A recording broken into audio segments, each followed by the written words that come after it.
Hello and good morning, all of you. Welcome to Alpha Academy's agriculture series and we are at the lecture number 7। Basically हम लोग discuss कर रहे थे market regulation के बारे में कि जो हमने लास्ट टॉपिक ख़त्म किया था वो था कि why there is a need for market regulation की ज़रूरत क्यों है। वो हमने देखा था कि माल प्रैक्टिसेस से बचाने के लिए, फार्मर्स की इनकम बचाने के लिए, ठीक है, और उनको इंसेंटिव प्रोवाइड करने के लिए, मार्केटिंग सिस्टम को और एफिशिएंट बनाने के लिए, इन सब के लिए क्या हो रहा था बेसिकली आप जो है मार्केट रेगुलेशन का इस्तेमाल कर लेते हैं। अब मार्केट रेगुलेशंस के लिए कुछ एक्ट्स होंगे, कुछ मार्केट कैसे रेगुलेट होता है वो देख लेते हैं, ठीक है। अब मार्केट रेगुलेशन के लिए इंडिया में जो है बेसिकली दो इंपॉर्टेंट एक्ट्स हैं। एक तो है आपका एसेंशियल कमोडिटीज़ एक्ट, एक है आपका APMC act, that is agriculture produce market commission.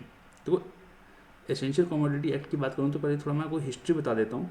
तो बेसिकली क्या हुआ 1943 में एक तो वर्ल्ड वॉर 2 हो रहा था, ठीक है, और एक जो है आपका फेमाइन आ गया उस समय। अब फेमाइन आ गया तो खाने की कमी पड़ गई और ये वर्ल्ड वॉर के लिए भी खाना भेजना था। तो जो एसेंशियल कमोडिटी एक्ट की जो सोच है वो बेसिकली एक डिफेंस ऑफ इंडिया रूल्स बनाए गए, ठीक है, 1943 में वहाँ से आती है, ठीक है। वहीं से स्टार्ट हुआ था कि कुछ जो प्राइजेज़ हैं या कुछ जो कमोडिटीज़ हैं उसको जो है एक पर्टिकुलर लिस्ट में डाल दिया जाता था और उनका जो प्राइस है वो गवर्नमेंट रेगुलेट करती थी, ठीक है। उनका प्राइस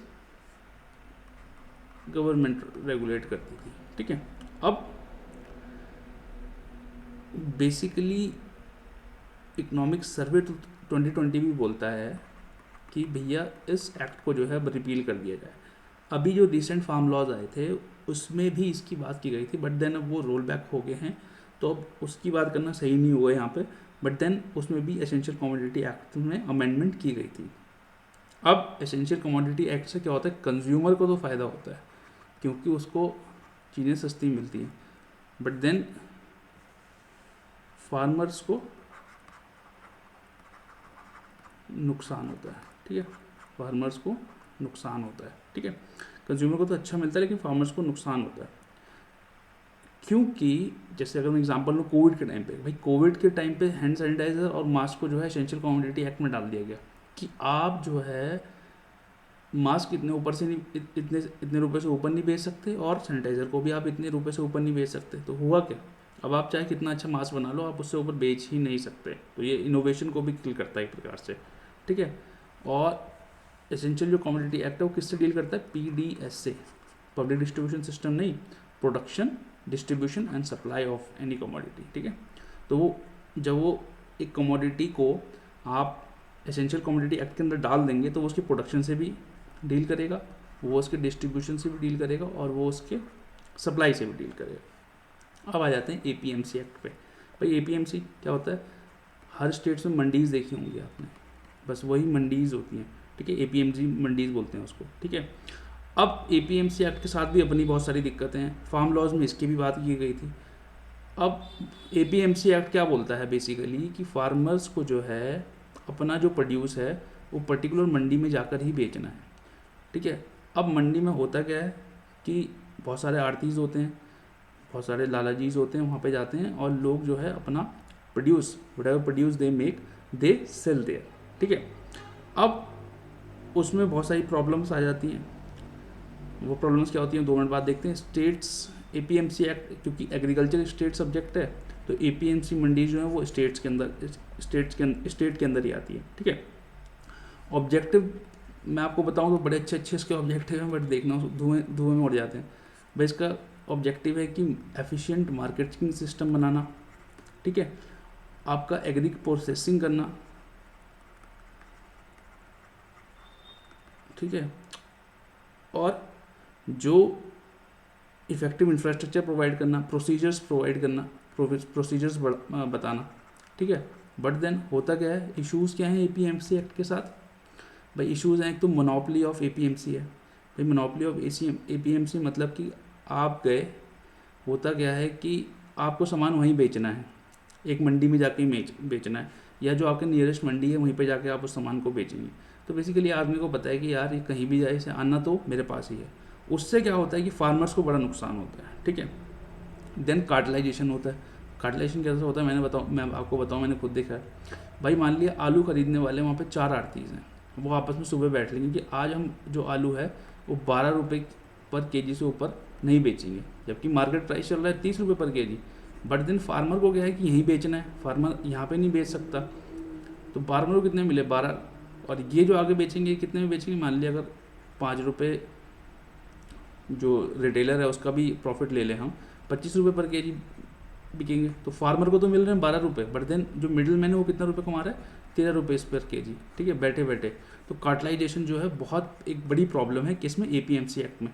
देन एंट्री बैरियर्स है, एंट्री बैरियर्स मतलब भाई इतनी सारी फीस लगती है, लाइसेंस फीस है, वैल्यूज़ है, उससे क्या होता है कॉस्ट बढ़ जाती है।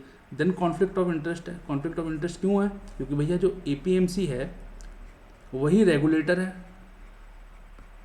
और यही मार्केट है, ठीक है, यही मार्केट को रेगुलेट कर रहा है, और ये मार्केट और ये खुद भी मार्केट है, ठीक है।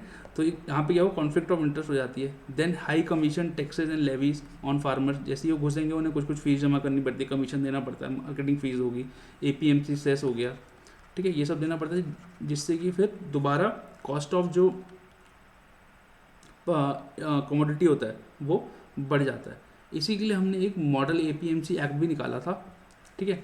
मॉडल एपीएमसी एक्ट बेसिकली बहुत सारी चीज़ें बोलता है, बट देन क्योंकि स्टेट का सब्जेक्ट है एग्रीकल्चर, तो सरकार, केंद्र सरकार ने इसको निकाला या सेंट्रल गवर्नमेंट ने इसको निकाला, और इसमें बहुत सारी उन्होंने रिकमेंडेशन दी कि मार्केट एरिया को डिफाइन करें, स्पेशल मार्केट्स को बताएं, ठीक है, कॉन्ट्रैक्ट फार्मिंग के बारे में बताएं। But then very few states have implemented the model APMC because it is the states who has to implement it, not the central government. Central government can only provide you a model draft legislation, ठीक है। अब next topic पढ़ते हैं, cooperative based marketing. देखो इसका जो objective होता है बेसिकली, कोऑपरेटिव मार्केटिंग जो है उसका जो ऑब्जेक्टिव है वो है economic development and social justice, ठीक है, economic development and social justice. इसमें क्या होता है कि बहुत सारे लोग साथ में आए, ठीक है, बहुत सारे लोग साथ में आए और एक कोऑपरेटिव बना लेते हैं सामान बेचने के लिए, ठीक है। It is kind of a voluntary business organisation established by its members, ठीक है। तो इसका ऑब्जेक्टिव क्या है, economic development and social justice. Basically आज के टाइम पे आपके पास एक मिनिस्ट्री ऑफ कॉपरेशन भी है, ठीक है। आप कमेंट बॉक्स में मुझे बता सकते हैं कि मिनिस्ट्री ऑफ कॉपरेशन का हेड कौन है, या who is the minister of corporation, ठीक है। अब अच्छी बात यह है कि इसमें कोई इंटरमीडिएरी नहीं होता है, ठीक है, there is no intermediary in the cooperative based marketing.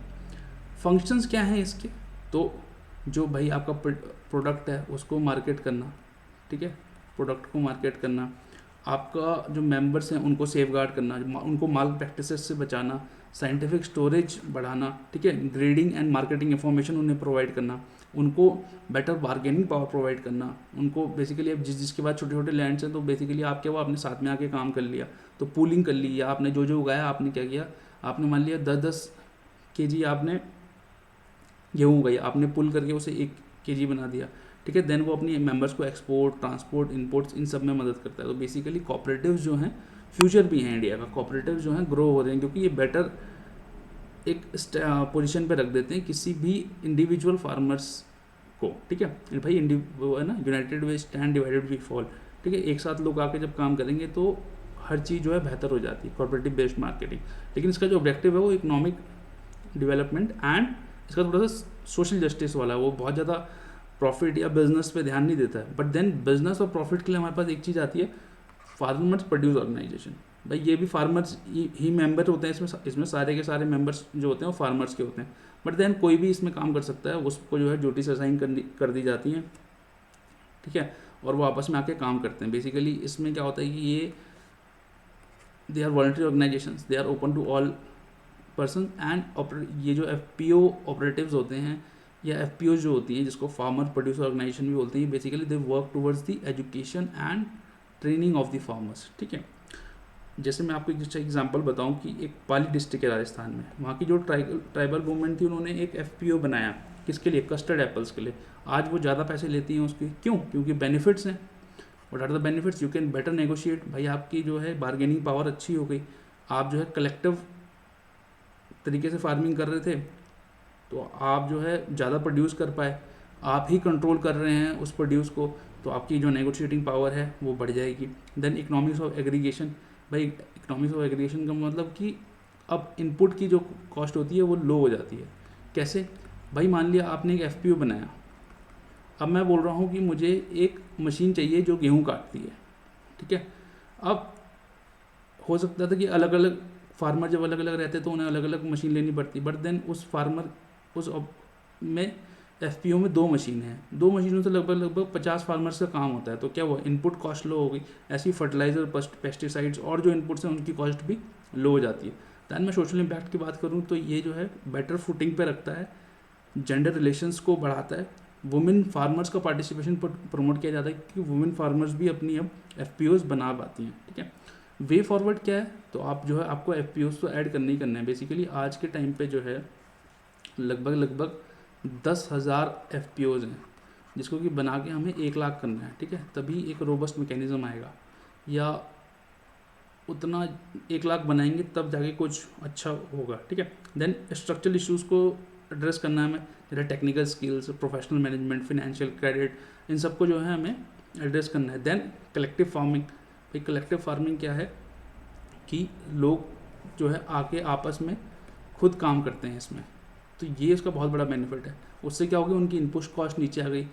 भाई हो सकता है आज, भाई ऐसा करो, आज तुम 4 मेरी फील्ड में आके काम कर लो, कल हम 4 दूसरे की फील्ड में आके काम करेंगे, देन तीसरे दिन अलग, तो लेबर जो अच्छे से यूटिलाइज हो जाती है। तो बेसिकली फार्मर प्रोड्यूस ऑर्गेनाइजेशन के अपने फायदे हैं। देन अगला टॉपिक है e NAM. Now e stands for electronic and NAM stands for national agriculture market. But basically it was launch on 14 April 2016।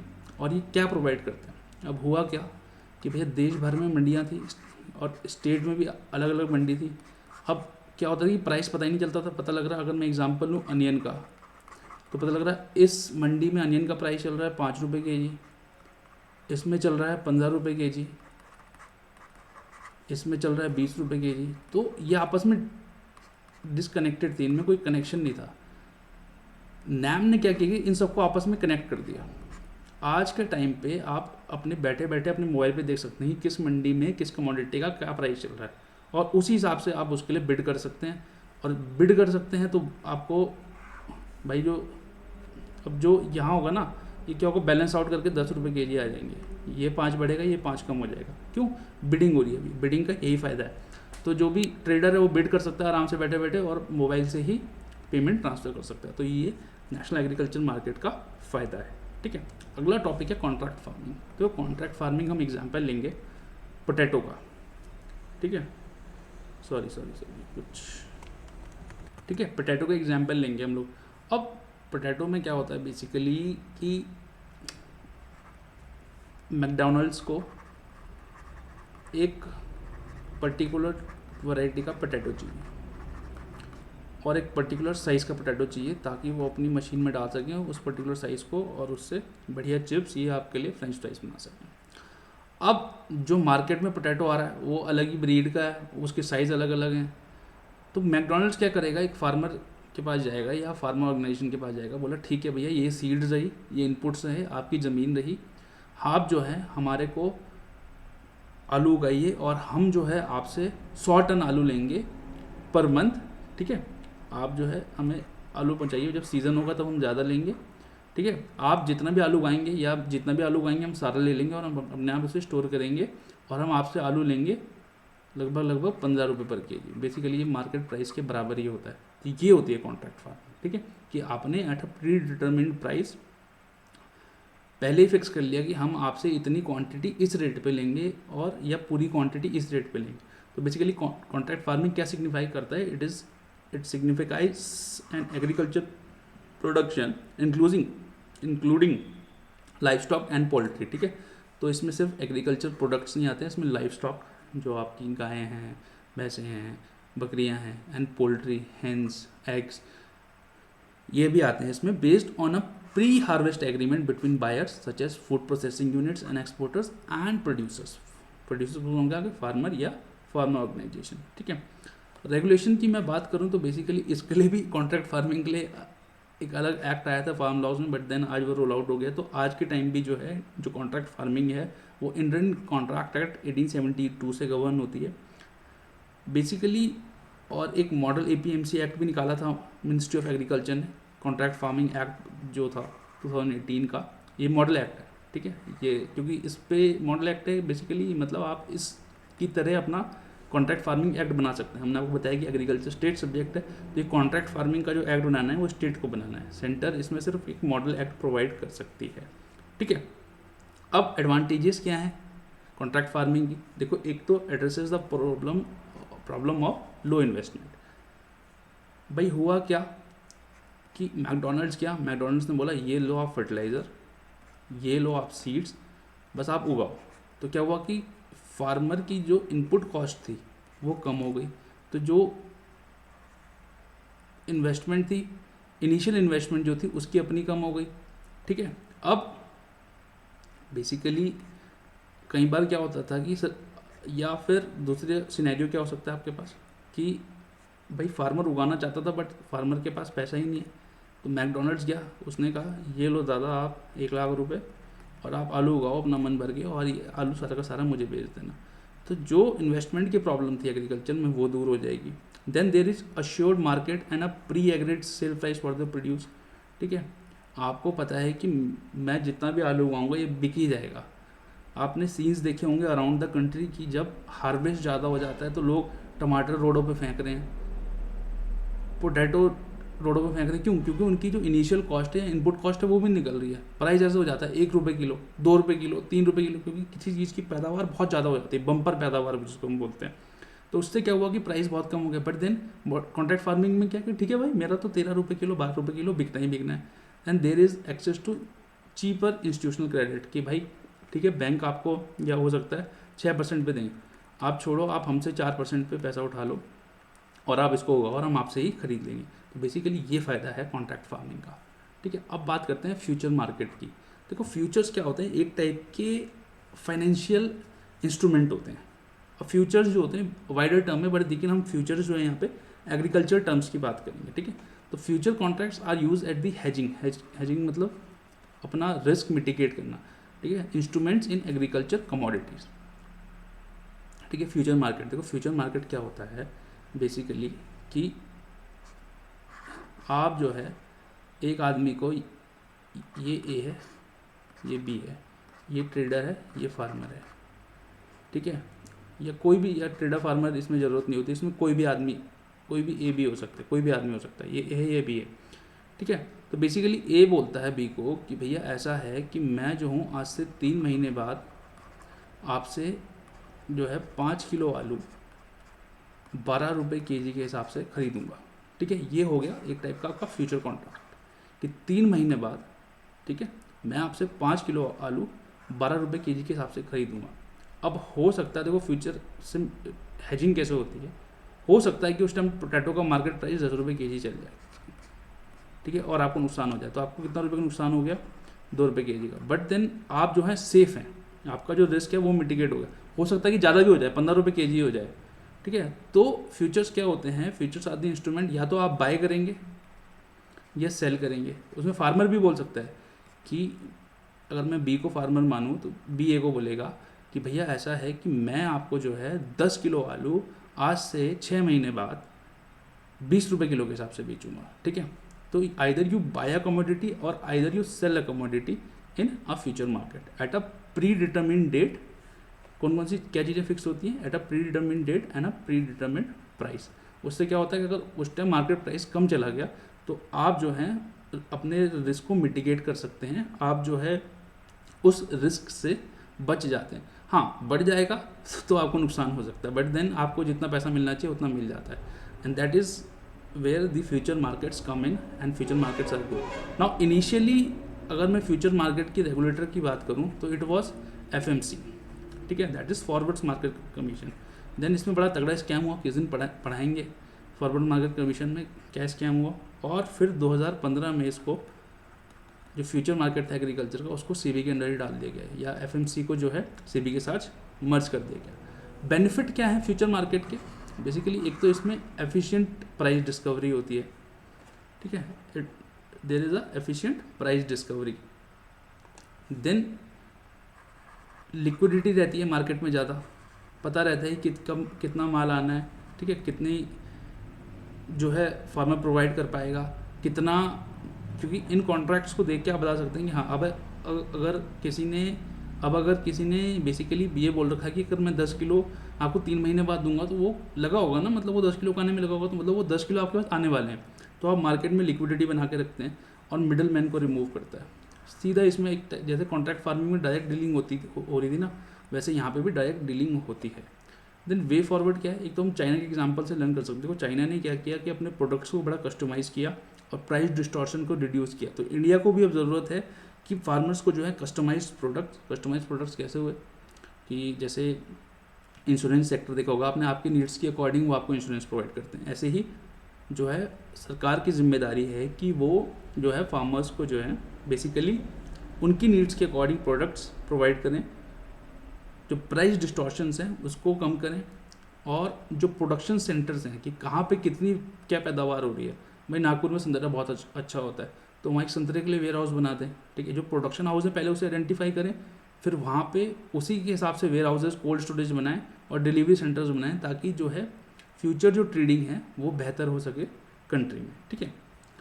तो ये तो बात थी आपके फ्यूचर मार्केट की। अब एक चीज़ है आपका NCDEX, ठीक है, या national commodities and derivative exchange.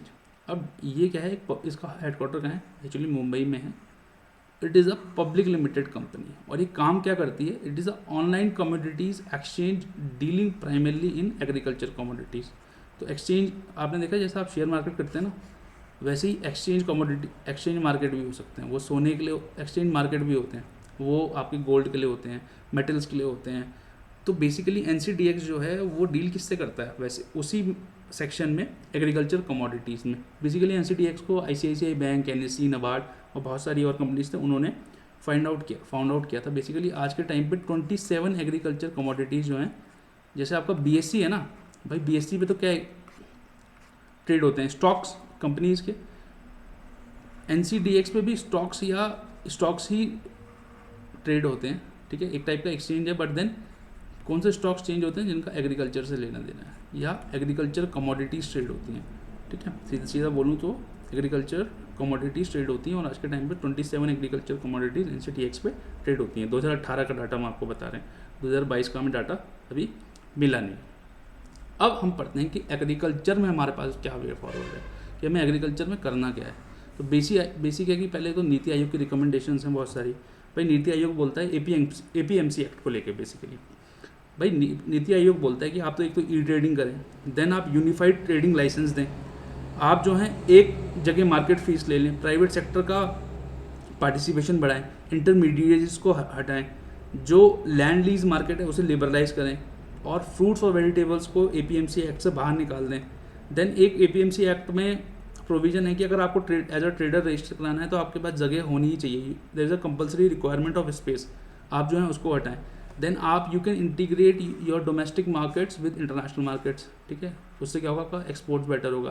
Then strengthen cooperative market या कोऑपरेटिव सोसाइटी, उससे क्या होगी, बेटर बार्गेनिंग पावर आएगी किसके पास, फार्मर्स के पास, और वो अपना जो प्रोड्यूस है अच्छे से कर पाएंगे, and you can increase the income of the farmers. Then you can always strengthen the regulated market structure, भाई जो भी उसमें लेकुनाज हैं, जो भी आपके रेगुलेटर्स में लेकुनाज हैं उसको हटाएं। देन प्राइस स्टेबलाइजेशन जो है आपकी पॉलिसी, उसको रिफ्रेम कर सकते हैं आप, ठीक है। फ्यूचर मार्केट जो है, कमोडिटी फ्यूचर मार्केट जो है उसको और एफिशिएंट बनाएं, उसको और डेवलप करें, ठीक है। Then you can promote direct marketing, कि लोग जो है सीधा खरीद सकें, बात कर सकते हैं, जैसे कॉन्ट्रैक्ट फार्मिंग हो गया, ठीक है। उसके बाद आप कोऑपरेटिव मार्केटिंग सोसाइटीज़ को स्ट्रेंथन कर सकते हैं, ट्रांसपोर्ट को इम्प्रूव करें, इंफ्रास्ट्रक्चर को इम्प्रूव करें, स्टोरेज फैसिलिटीज़ को इम्प्रूव करें, वेयर हाउसेज बनाएं, processing, packaging and grading facilities provide कराएं। यू कैन, सबसे इंपॉर्टेंट होता है क्रेडिट, ईजी क्रेडिट इस्तेमाल कराएं, लोगों को अवेयर कराएं, कस्टमाइज्ड प्रोडक्ट्स दें, एंड एग्रीकल्चर मार्केटिंग रिसर्च तो करनी होती है। वो रिसर्च तो हर किसी में वो रहता है, ये 14 है, 17 नहीं है, ये 17 टाइप हो गया, ये 14 है, ठीक है।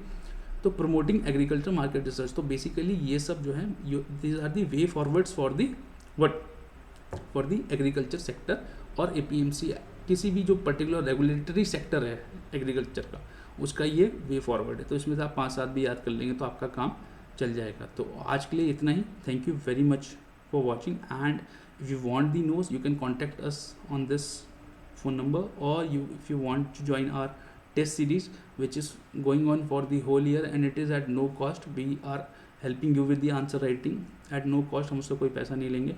You just need to put a message of hi on this number and we'll get back to you. और अगर आपको नोट्स चाहिए तो वो टेलीग्राम ग्रुप पे भी है, साइट पे भी है, उसका लिंक जो है नीचे डिस्क्रिप्शन बॉक्स में दिया हुआ है। And I wish you all a very happy day. Take care, keep smiling, keep happy, and I shall see you tomorrow. Bye.